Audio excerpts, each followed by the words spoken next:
لا مضل له ومن يضلله فلا هادي له أي فلن تجد له وليا مرشدا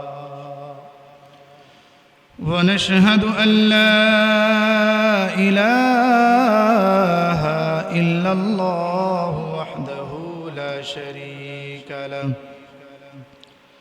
هو الذي لا ضد له ولا ند له لا مثل له ولا مثيل له لا وزير له ولا كفيل له لا شبه له ولا شبيه له لا ولد له ولا والد وهو الواحد الفرد الصمد لم يلد ولم يولد ولم يكن له كفوا أحد ونشهد أن سيدنا ونبينا وحبيبنا وبشيرنا ونذيرنا وطبيبنا وطبيب أرواحنا وحبيبنا وحبيب ربنا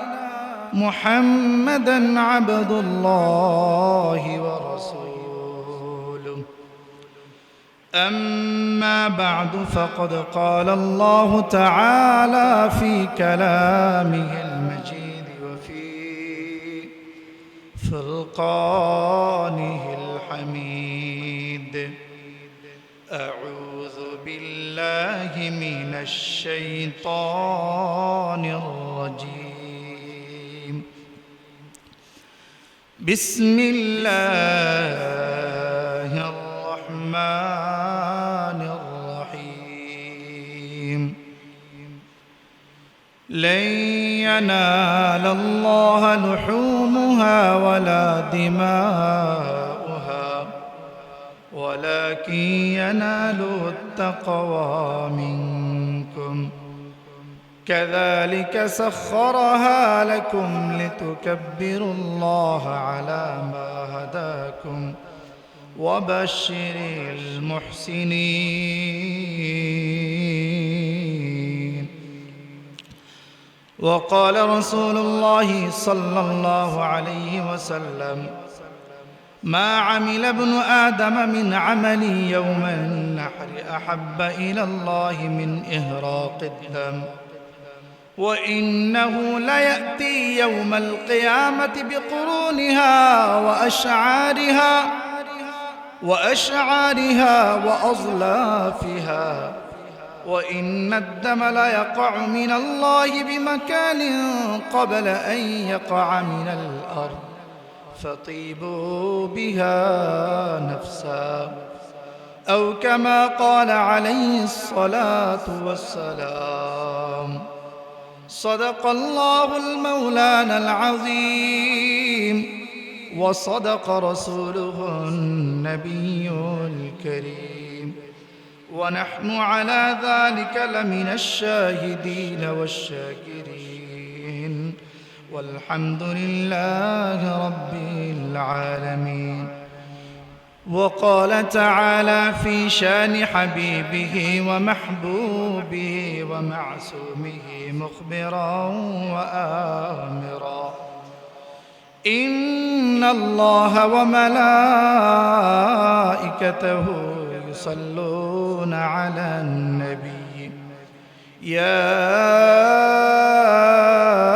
أيها الذين آمنوا صلوا عليه وسلموا تسليما شكرا درود إبراهيم قولي اللهم صل على محمد وعلى آل محمد كما صليت على إبراهيم وعلى آل إبراهيم إنك حميد مجيد اللهم بارك على محمد وعلى آل محمد كما باركت على إبراهيم وعلى آل إبراهيم إنك إنك حميد مجيد محمد نے آکر کفر کو مٹایا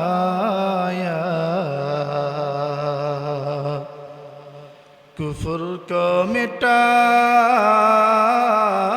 کر صداقت بتایا بلغ العلا بكماله كشف الضجى بجماله حسنت جميع خصاله صلوا عليه وآله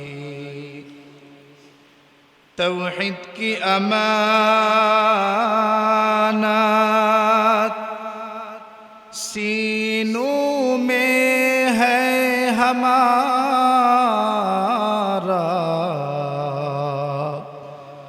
آسان ہی مٹانا نام و نشان ہمارا بلغ العلا بکمالہ کشف الضجى بجمالہ حسنت جميع خصاله صلوا عليه وآله মুআজ্জাজ মুহতারাম জাতির শ্রেষ্ঠ সন্তান জাতির রাহবার জাতির মাথার মুকুট ওয়ারাসাতুল আম্বিয়া হযরত উলামায়ে কেরাম সামনে উপবিষ্ট আল্লাহ পাকের আশিকিন শাকিরিন জাকিরিন মুহিব্বিন মুরব্বিয়ানে আযম কলিজার টুকরা আমার সমবয়সী যুবক বন্ধুগণ স্নেহের ছোট ভাই পর্দার অন্তরালে অবস্থানরত শ্রদ্ধেয়া সম্মানিত মা ও বোনেরা সৃষ্টির মহান স্রষ্টা দয়াময় আল্লাহ রব্বুল আলামিনের দরবারে লাখো কোটি শুকর ও সুজুদ যে মহান রব্বুল আলামিন দুনিয়ার সব ধরনের কাজ থেকে ফারেক করে অত্যন্ত মায়া করে মহাব্বত করে ভালোবেসে বাৎসরিক দুইটা ঈদ আজ পবিত্র ঈদ উল আজহা পালন করার জন্য আগে ভাগে ঈদগাহে আসার বসার কিছু বলবার জন্য তৌফিক দান করেছেন। এই জন্য নিয়ামতের শুকর আদায় অর্থে মুসলমান হিসাবে ঈমানের আওয়াজকে উঁচু করে এক আওয়াজে উচ্চ কণ্ঠে সকলে কালিমাতুশ শুকর উচ্চারণ করে আলহামদুলিল্লাহ। লক্ষ্য করি দুরূদ ও সালাম সাইয়্যিদুল মুরসালিন রাহমাতুল লিল আলামিন শফিউল মুজনবিন খাতামুন নবিয়্যিন সাইয়্যিদুস সাকালাইন ইমামুল মুরসালিন শাফি আযম রাসূল আকরাম রহমত আলম নবিয়ুল আরব ওয়াল আজম হাবিব কিবরিয়া আশরাফুল আম্বিয়া সাইয়্যিদুল আম্বিয়া শাফি মাহশর সাকি কাউসার আকা নামদার মদিনা কা তাজদার آفتاب نبوت فخر موجودات سيد المخلوقات سيد الشهداء سيدنا حضرت محمد رسول الله شكله بلي صلى الله عليه وسلم مغفرت কামনা করি সেই সমস্ত মর্দে মুজাহিদ সাহাবায়ে কেরাম তাবিঈন তাবে তাবিঈন আইম্মে মুস্তাহিদিন আইম্মে মুজাহিদিন যাদের অক্লান্ত পরিশ্রমের মাধ্যমে যাদের আত্মত্যাগের মাধ্যমে যাদের জীবনের মাধ্যমে আজ আমরা ইসলাম পেয়েছি ওই সমস্ত মর্দে মুজাহিদরা যারা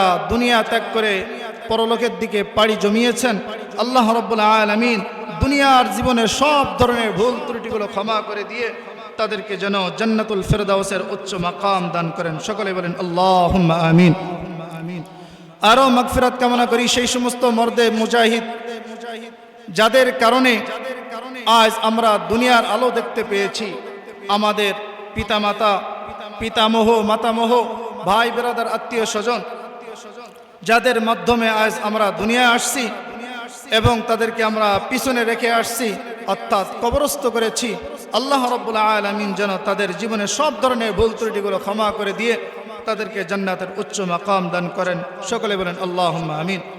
সম্মানিত হাজরিন, আজকে পবিত্র ঈদ উল আজহা, ঈদ উল আজহা যাকে আমরা কুরবানির ঈদ বলি। এই কুরবানি কি? কুরবানি এটা কি? কুরবানি হলো আল্লাহ রাব্বুল আলামিনের নৈকট্য লাভের আশায়, আল্লাহ রাব্বুল আলামিনের সন্তুষ্টি লাভের আশায় বছরের বিশেষ দিন বিশেষ পশু জবাহ করাকে কুরবানি বলে। কুরবানি এটা হচ্ছে আল্লাহ রাব্বুল আলামিনের অন্যতম একটা নিদর্শন। আল্লাহ রাব্বুল আলামিন পবিত্র কোরআনুল কারীমের সূরা হজের 32 নম্বর আয়াতের ভিতরে ইরশাদ করেন, ওয়ামান ইউআযযিম শাআইরাল্লাহি ফাইন্নাহা মিন তাকওয়াল কুলুব। আল্লাহ রাব্বুল আলামিন বলেন, যেই ব্যক্তি আল্লাহ রাব্বুল আলামিনের শাআইরকে সম্মান করে, আল্লাহ রাব্বুল আলামিনের নিদর্শনাবলীকে সম্মান করে, সে একমাত্র কেবলমাত্র তার অন্তর দিয়ে এটা সম্মান করে। তাহলে কুরবানি এটা আল্লাহ রাব্বুল আলামিনের পক্ষ থেকে একটা অন্যতম নিদর্শন। 2 নম্বর, কুরবানি করব কি জন্য? একমাত্র আল্লাহ রাব্বুল আলামিনকে সন্তুষ্টি করার জন্যই আমরা কুরবানি করব। আল্লাহ তাআলাকে সন্তুষ্টি করার জন্যই আমরা কুরবানি করব। সূরাতুল আনআমের 162 এবং 163 নম্বর আয়াতের ভিতরে আল্লাহ রাব্বুল আলামিন ইরশাদ করেন, কুল ইন্না সলাতি ওয়া নুসুকি ওয়া মাহইয়ায়া ওয়া মামাতি লিল্লাহি রাব্বিল আলামিন। আল্লাহ রাব্বুল আলামিন বলেন, ইয়া আমার হাবিব সাল্লাল্লাহু আলাইহি ওয়াসাল্লাম, আপনি আপনার উম্মতদেরকে জানিয়ে দেন, ইন্না সলাতি ওয়া নুসুকি, নিশ্চয় আমার নামাজ, আমার কুরবানি, ওয়া মাহইয়ায়া ওয়া মামাতি, আমার জীবন, আমার মরণ সব কিছুই ওই আল্লাহর জন্য, লিল্লাহি রাব্বিল আলামিন, যিনি বিশ্ব জগতের প্রতিপালক, যিনি বিশ্ব জগতের পরিচালনাকারী, ওই আল্লাহ রাব্বুল আলামিনের জন্য আমার নামাজ, আমার কুরবানি, আমার জীবন, আমার মরণ সব কিছুই আল্লাহ রাব্বুল আলামিনের জন্য। আল্লাহ রাব্বুল আলামিন নিজের পরিচয় আরো একটু সামনে বাড়িয়ে দিয়ে বলেন পরের আয়াতে, লা শারীকা লাহু ওয়া বিযালিকা উমিরতু ওয়া আনা আউয়ালুল মুসলিমিন। আল্লাহ রাব্বুল আলামিন বলেন, আমি আল্লাহ রাব্বুল আলামিনের কোনো শরীক নাই, কোনো অংশীদার নাই। ওয়া বিযালিকা উমিরতু, এ আমার হাবিব সাল্লাল্লাহু আলাইহি ওয়াসাল্লাম, আপনি মানুষদেরকে জানিয়ে দেন, এই কারণেই আল্লাহ রাব্বুল আলামিন আমাকে দুনিয়ায় পাঠিয়েছেন, এই কারণেই দুনিয়া আমি আদিষ্ঠিত হয়েছি, আমি যেন মানুষকে প্রচারণা করি, মানুষের মাঝে প্রচার করি যে নামাজ, রোজা, সমস্ত ধরনের ইবাদত, এমনকি জীবন মরণ সব কিছু আল্লাহ রাব্বুল আলামিনের জন্য। এটা যেন আমি মানুষকে বারবার বলি, মানুষের সামনে আমি এটা কি প্রচার করি। 3 নম্বর, কুরবানি এটা আল্লাহ রাব্বুল আলামিনের শুকরিয়া আদায় করার মাধ্যম। কুরবানি করব কি জন্য? আল্লাহ তাআলার শুকরিয়া আদায় করার জন্য। আল্লাহ রাব্বুল আলামিন সূরা হজের 36 নম্বর আয়াতের ভিতরে ইরশাদ করেন, ওয়াল বুদনা জাআলনাহা লাকুম মিন শাআইরিল্লাহি লাকুম ফিহা খায়র ফাযকুরু ইসমাল্লাহি আলাইহা সাওয়াফ ফাইযা ওয়াজাবাত জুনুবুহা ফাকুলু মিনহা ওয়া আত'ইমুল কানি'a ওয়াল মু'তার كذلك سخرناها لكم لعلكم تشكرون। আল্লাহ রাব্বুল আলামিন বলেন, কাবা গৃহের জন্য উৎসর্গীকৃত উটকে আমি তোমাদের জন্য অন্যতম নিদর্শন করেছি। লাকুম ফিহা খায়র, এর ভিতরে তোমাদের জন্য মঙ্গল রয়েছে, তোমাদের জন্য কল্যাণ রয়েছে।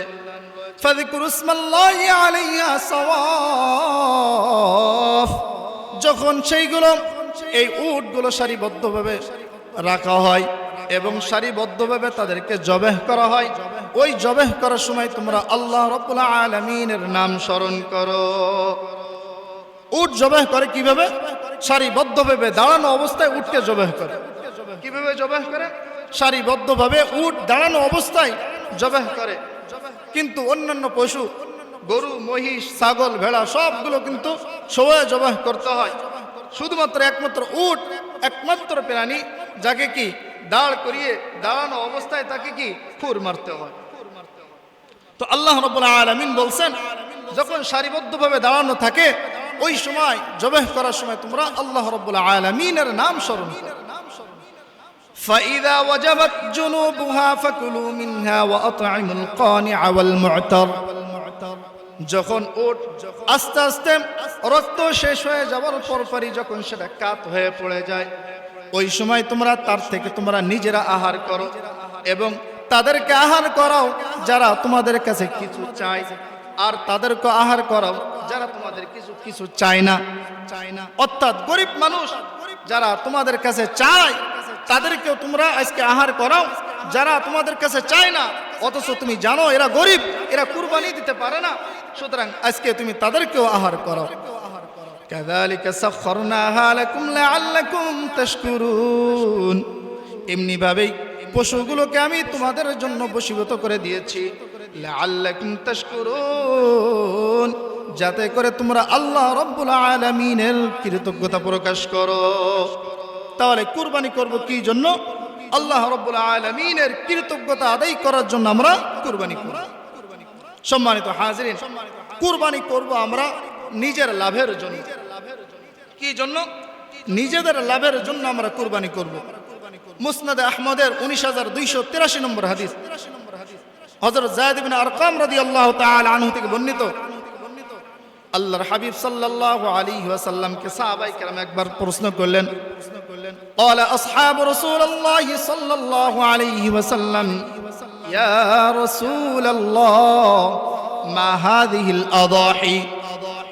সাহাবায়ে কেরাম একবার আল্লাহর হাবিব সাল্লাল্লাহু আলাইহি ওয়াসাল্লামকে প্রশ্ন করলেন, ইয়া আল্লাহর হাবিব সাল্লাল্লাহু আলাইহি ওয়াসাল্লাম, কুরবানি কি?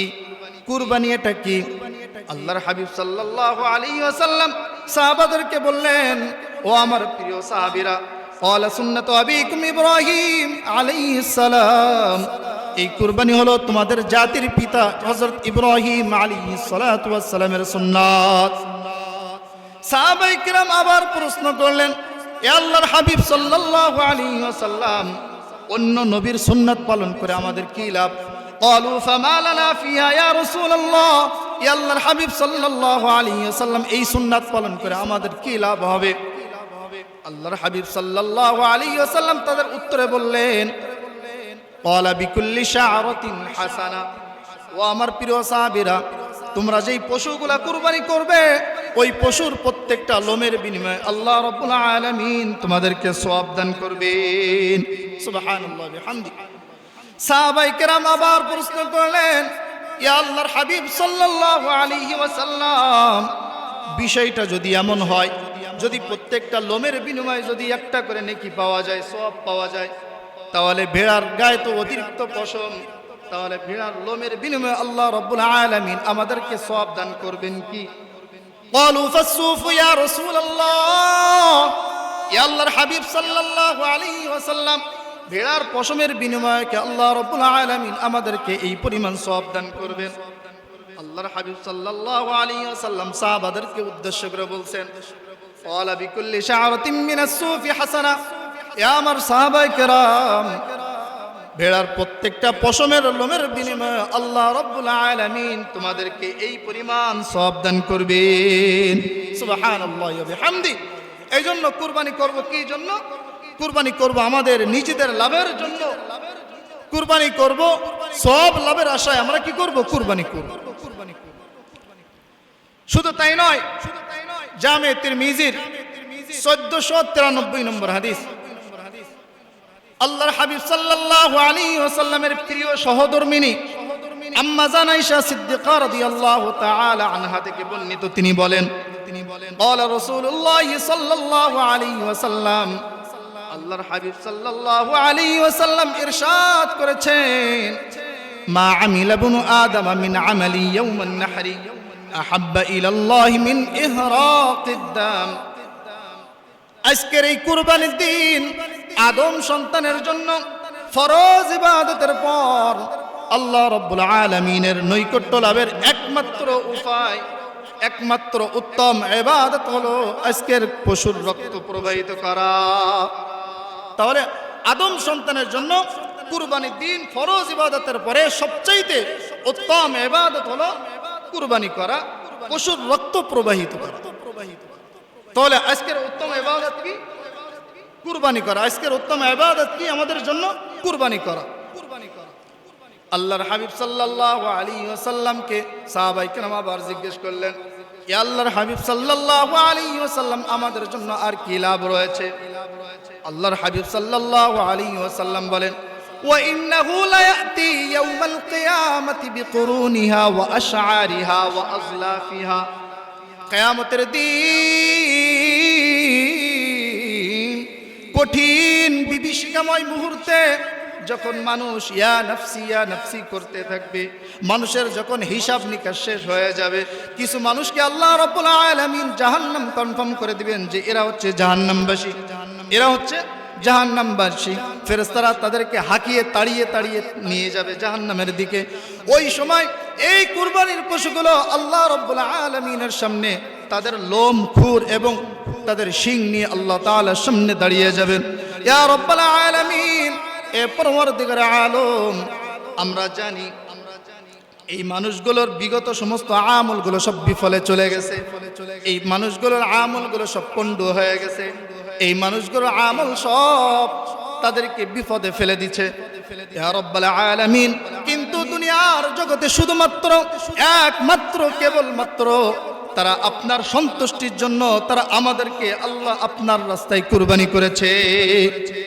এরপর দিকের আলম, আজকের আপনি আমাদের সুপারিশকে কবুল করে নিয়ে তাদেরকে জান্নাতের মেহমান হিসেবে কবুল মঞ্জুর করে নেন।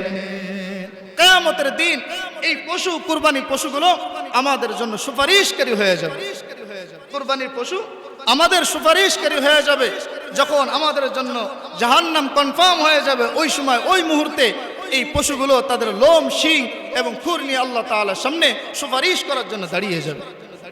তাহলে আমাদের লাভ হলো কিয়ামতের দিন পশুগুলো আমাদের জন্য সুপারিশকারী হয়ে যাবে, এটাই আমাদের জন্য লাভ। আর কি লাভ রয়েছে? আল্লাহর হাবিব সাল্লাল্লাহু আলাইহি ওয়াসাল্লাম বলেন, ওয়া ইন্নাদ দামা লা ইয়াকাউ মিনাল্লাহি বিমাকানিন ক্বাবলা আন ইয়াকা বিল আরদ ফাতিবু বিহা নাফসা। কুরবানির পশু জবাহ করার সময় তার রক্ত মাটিতে পড়ার পূর্বেই এই কুরবানির রক্তগুলো আল্লাহ রাব্বুল আলামিনের দরবারে কবুল হয়ে যায়। এই জন্য আল্লাহর হাবিব সাল্লাল্লাহু আলাইহি ওয়াসাল্লাম বলছেন, ফাতিবু বিহা নাফসা, তোমরা সন্তুষ্ট চিত্তে কুরবানি করো, প্রফুল্ল চিন্তে কুরবানি করো, তোমরা প্রশান্ত মন নিয়ে তোমরা কি করো? আল্লাহর রাস্তায় কুরবানি করো। তাহলে আল্লাহর রাস্তায় কুরবানি করব আমাদের নিজেদের লাভের জন্য। কার জন্য? নিজেদের সওয়াবের আশায়, সওয়াবের জন্য, নিজেদের লাভের জন্য আমরা কুরবানি করব।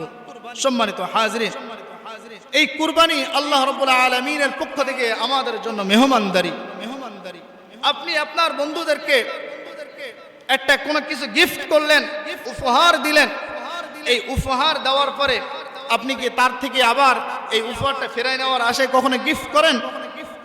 উপহারটা ফেরাই নেওয়ার আশায় আপনি তাকে কি হাদিয়া দেন? এটা তাকে তো এমনি দিয়ে দেন। আজ আমরা এরকম কুরবানি করতেছি শুধুমাত্র আল্লাহ তাআলার সন্তুষ্টির জন্য। কার জন্য? আল্লাহ রাব্বুল আলামিনকে সন্তুষ্টি করার জন্য কুরবানি করছি। কিন্তু আল্লাহ রাব্বুল আলামিন এই রক্ত মাংস আল্লাহ তাআলার কাছে কিছুই পৌঁছে না। আল্লাহ তাআলা এর কিছুই চান না। আল্লাহ তাআলা চান কি? তোমাদের মনের তাকওয়া কেমন, তোমাদের ইখলাস কেমন, তোমাদের মনের নিয়ত কেমন, এটা আল্লাহ রাব্বুল আলামিন দেখতে চান। আল্লাহ রাব্বুল আলামিন পবিত্র কোরআনুল কারীমের সূরা হাজর 37 নম্বর আয়াতের ভিতরে ইরশাদ করেন, লা ইয়ানালাল্লাহু লুহুমুহা ওয়ালা দিমাউহা ওয়ালাকিন ইয়ানালুহুত তাকওয়া মিনকুম কাযালিকা সাখখারাহা লাকুম লিতুকাব্বিরুল্লাহা আলা মা হাদাকুম ওয়া বাশশিরিল মুহসিনিন।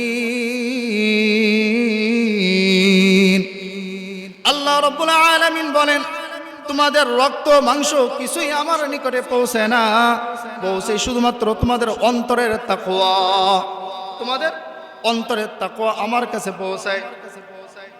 কাযালিকা সাখখারাহা লাকুম, এমনি ভাবে আমি পশুদেরকে তোমাদের জন্য বশীভূত করে দিয়েছি। লিতুকাব্বিরুল্লাহ আলা মা হাদাকুম, আমি তোমাদেরকে যে সৎ পথে পরিচালিত করেছি এই কারণে তোমরা আল্লাহ রাব্বুল আলামিনের বড়ত্ব ঘোষণা করো।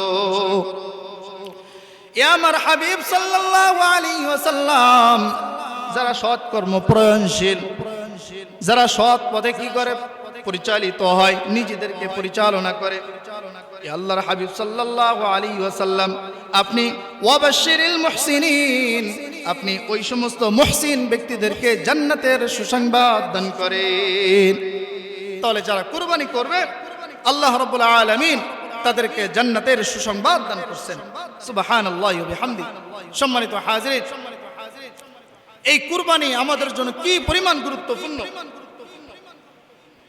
মুসনাদে আহমদের 4955 নম্বর হাদিস, হাদিসটি হযরত আব্দুল্লাহ ইবনে আমর রাদিয়াল্লাহু তাআলা আনহু থেকে বর্ণিত। তিনি বলেন, আকামা রাসূলুল্লাহ সাল্লাল্লাহু আলাইহি ওয়াসাল্লাম বিল মদিনাতি 10 সিনিন ইউযহি।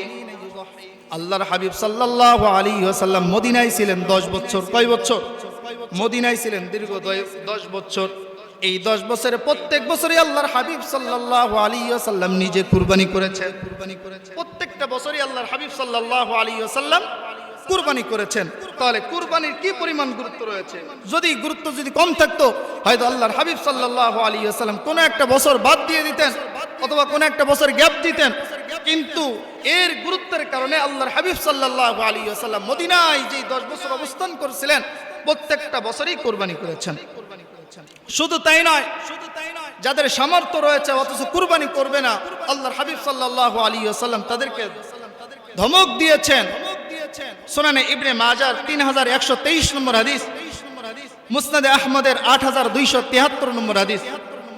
হাদিসটি হযরত আবু হুরায়রা রাদিয়াল্লাহু তাআলা আনহু থেকে বর্ণিত। তিনি বলেন, قال رسول الله صلى الله عليه وسلم من وجد ساعة لأن يضحي فلم يضحي فلا يحضر مصلانا।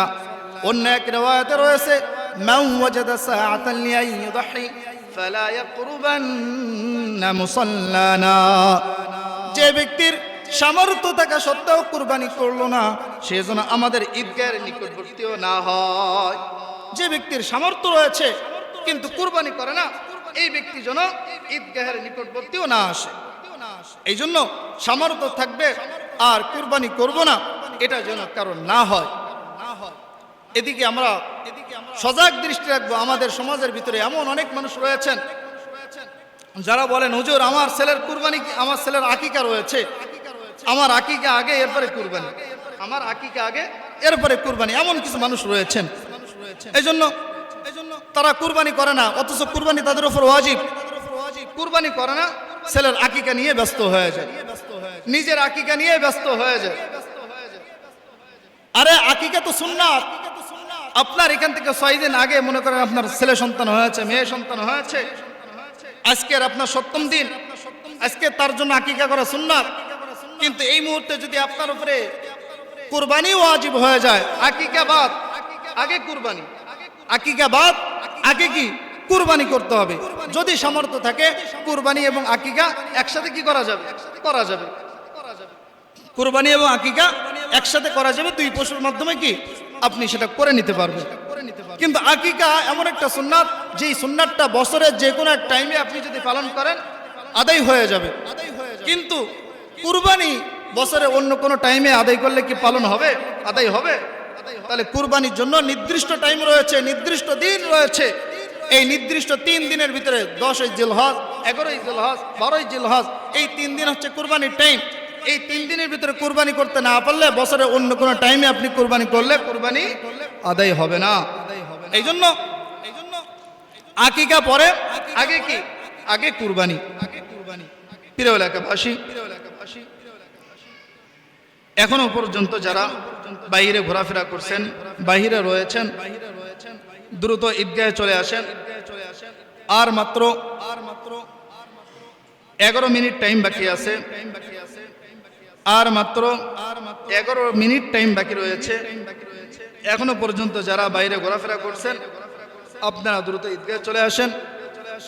ইনশাআল্লাহ যথা টাইমে 7:30 আমরা ঈদের নামাজ আরম্ভ করব। এই জন্য যারা বাইরে আসছেন আসার পথে তাকবীরে তাশরিক বলতে বলতে আসবেন, আল্লাহু আকবার, আল্লাহু আকবার, লা ইলাহা ইল্লাল্লাহু, আল্লাহু আকবার, আল্লাহু আকবার, ওয়ালিল্লাহিল হামদ। এই তাকবীর তাশরিক বলতে বলতে আপনারা ঈদগাহে চলে আসবেন। সম্মানিত হাজিরিন, তো বলতেছিলাম যে আকিকা হচ্ছে সুন্নাত, কুরবানি ওয়াজিব। এই জন্য আকিকার সুন্নাত বাদ, আগে হচ্ছে কি কুরবানি। যদি সামর্থ্য থাকে দুইটাকে একসাথে সামঞ্জস্য করে নেবেন, আর যদি সামর্থ্য না থাকে আগে কুরবানি করবেন, এরপরে বছরের অন্য কোনো টাইমে আপনি কি করবেন, আকিকা করে নেবেন, তাহলে আকিকা আদায় হয়ে যাবে। সম্মানিত হাজিরিন, আর একটা মাসালা আমরা জেনে নেই। অনেকেই চিন্তা করেন যে হুজুর আমাদের নিজেদের কোরবানি আমরা কি করতো, একটু আমরা নিজেরা সহযোগিতা করব কোরবানির ক্ষেত্রে, আমরা নিজেরাও কি একটু জবাই করতে চাই। তো এক্ষেত্রে যিনি জবাই করবেন তার হাতের সাথে হাত মেলালে কি হয়ে যাবে, আপনার সহযোগিতা হয়ে যাবে। কিন্তু লক্ষণীয় বিষয় হলো যারা সহযোগিতা করবেন প্রত্যেকেরই বিসমিল্লাহি আল্লাহু আকবার বলা লাগবে। এটা আবশ্যক, এটা জরুরি। যদি বিসমিল্লাহি আল্লাহু আকবার না বলেন তাহলে পশু কি হবে না, হালাল হবে না। প্রত্যেকের জন্য জরুরি, যারা জবাইয়ের কাজে সহযোগিতা করবে, যারাই সহযোগিতা করবে, যারাই শরীরতে হাত দিবে, হুজুরের হাতের সাথে হাত মিলাবে, প্রত্যেকেরই বিসমিল্লাহি আল্লাহু আকবার বলা জরুরি, আবশ্যক। যদি কেউ না বলে অথবা একজন দুইজন বাদ যায়, পশু কি হবে না, হালাল হবে না।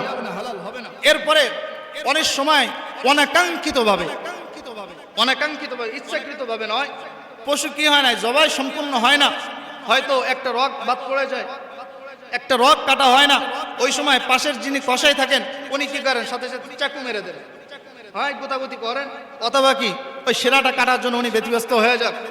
ওই সময় ওই কসাই, যে কসাই ওই ছুরি দিয়ে মনে করেন ওতে আঘাত করবে, সেই কসাই যদি বিসমিল্লাহি আল্লাহু আকবার না বলে, পশুটা কি হয়ে যাবে না, পশুটা হারাম হয়ে যাবে, হালাল হবে না। ক্লিয়ার বিষয়টা? অর্থাৎ পশু জবাইয়ের কাজে যারাই সহযোগিতা করবে প্রত্যেকেরই বিসমিল্লাহি আল্লাহু আকবার বলা জরুরি, বলা লাগবে। এরপরে অনেক সময় দেখা যাচ্ছে মুসলিম ভাই পাওয়া যায় না, গরুটা ফেলাবে, ওই সময় অমুসলিম ভাইরা তাদের সহযোগিতা করতে পারবে কিনা? হ্যাঁ, অমুসলিম ভাইরা সহযোগিতা করতে পারবে গরু ফেলানোর কাজে, গরু ধরার কাজে, কিন্তু জবের সময় তারা কি করতে পারবে না। অমুসলিম ভাইরা জবের সময় ছুরিতে কি করতে পারবে না, তারা হাত দিতে পারবে না। যদি হাত দেয় তাহলে পশু কি হবে না, হালাল হবে না।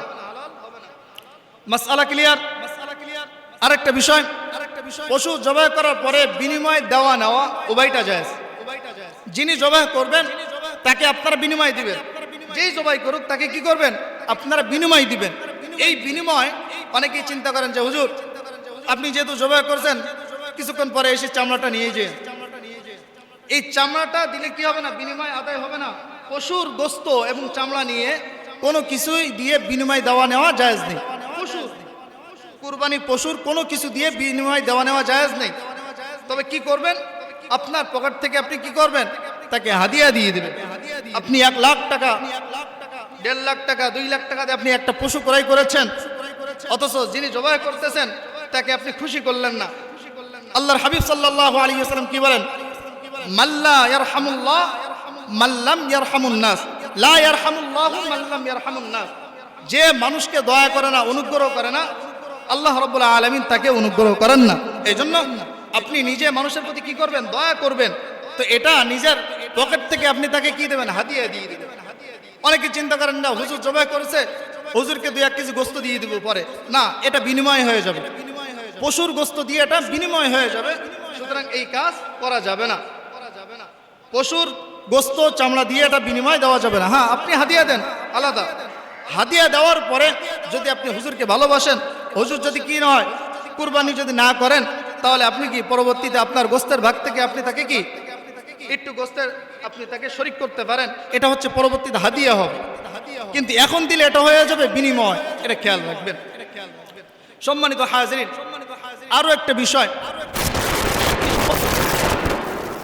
একই শহরে অনেক সময় কি কুরবানির টাইম ভিন্ন হয়ে যায়। এখন প্রশ্ন হলো হুজুর আমরা কুরবানি করব কোন সময়? মনে করেন ঢাকা শহরে প্রথম যে জামাতটা হয় এটা হচ্ছে 6টা 30 মিনিটে হয়। এখন 6টা 30 মিনিটে প্রথম জামাত হয়ে যাওয়ার পরে আপনারা মানে ঢাকা শহরে যারাই থাকেন প্রত্যেকেই কুরবানি করতে পারবেন। ঢাকা শহরে যারাই থাকে প্রত্যেকেই কি করবেন, ওই শহরে যারাই থাকে ওই শহর কেন্দ্রিক যারা বসবাস করে প্রত্যেকেই কুরবানি করতে পারবে। কিন্তু কোনো জায়গায় জামাত হয় না, কোনো জায়গায় কুরবানি জামাত হয় না। এখন আপনি কুরবানি করেছেন, এই মুহূর্তে কি করা, ওই কুরবানি আদায় হবে না। নামাজের পরে আবার তাকে পুনরায় কুরবানি করতে হবে, নামাজের পরে তাকে পুনরায় কুরবানি করতে হবে। তবে উত্তম কোনটা? উত্তম হলো নিজের এলাকায় নামাজ আদায় করি, নিজের এলাকায় নিজে নামাজ আদায় করার পরে কুরবানি করা, এটা হচ্ছে সবচাইতে উত্তম। উত্তম জিনিস কোনটা? নিজের এলাকায় নামাজ আদায় করার পরে নিজে নামাজ পড়ার পরে কুরবানি করা, এটা হচ্ছে কি উত্তম। এই জন্য আমরা নিজে নামাজ আদায় করার পরে নিজের এলাকায় নামাজ পড়ার পরে আমি আপনার কুরবানির জন্য কি করব, প্রস্তুতি গ্রহণ করব। সম্মানিত হাজিরিন, আর একটা বিষয়, অনেকে মান্যত করেন, কুরবানির কি করেন, মান্যত করেন যে আমার সন্তান যদি পাশ করে বা হচ্ছে আমার যদি ছেলে সন্তান হয়, একটা মেয়ে সন্তান হয়, কন্যা সন্তান বড় আশা, যদি আমার একটা কন্যা সন্তান হয় তাহলে আমি কি করব, আল্লাহর রাস্তায় কুরবানি করব। এটা হয়ে যাবে কি মান্যত। এই মান্যতের কুরবানির গোশতের কি হুকুম? মান্যতের কুরবানির গোশতের হুকুম হলো, এই কুরবানির গোশত নিজে খাইতে পারবে না, নিজের বউ লোক আত্মীয় স্বজন যারা রয়েছেন এনারা খাইতে পারবে না। তাহলে খাবে কারা? এই পুরা গোশতটাই গরিবদের মাঝে বিলিয়ে দিতে হবে, পুরা গোশতটাই গরিবদের মাঝে বিলিয়ে দিতে হবে। মাসআলা ক্লিয়ার? হ্যাঁ, যদি নিজের আত্মীয় স্বজনদের ভিতরে যারা গরিব রয়েছেন, নিজের আত্মীয় স্বজনদের ভিতরে যারা গরিব আছেন তাদেরকে আপনি খাওয়াতে পারবেন। এছাড়া আপনি কি সকলকে নিজের বউ লোক আত্মীয় স্বজন নিজে খাবেন? এটা পারবেন না। এটা মান্যতের গোশতের হুকুম না। মান্যতের গোশতের হুকুম সবগুলো কি গরিবদের মাঝে বিলিয়ে দাও। আরো একটা বিষয়, কুরবানির পশুর রক। অনেকে বলেন যে হুজুর এই কুরবানি করতে পারে না, 4টা রক কাটতে পারে না। কুরবানির পশুর রক কেউ যদি 3টা কাটে তাহলে কুরবানি কি হুকুম আদায় হয়ে যাবে, কুরবানি হয়ে যাবে। কিন্তু 4টা রক কাটা ভালো। 4টা রক কাটলে কুরবানির পশুটা কি দ্রুত কি হয়ে যায়, তার জানটা বাইর হয়ে যায়। এই জন্য চেষ্টা করা 4টা রকই কাটা। কেউ যদি 3টা রক কাটে তার কুরবানি আদায় হয়ে যাবে, কুরবানির ভিতরে কোনো সমস্যা হবে না। সম্মানিত হাজরিন, প্রিয় এলাকাবাসী, এখনো পর্যন্ত আপনারা যারা বাইরে এদিক সেদিক ঘোরাফেরা করছেন, আমাদের টাইম কিন্তু খুব কাছাকাছি।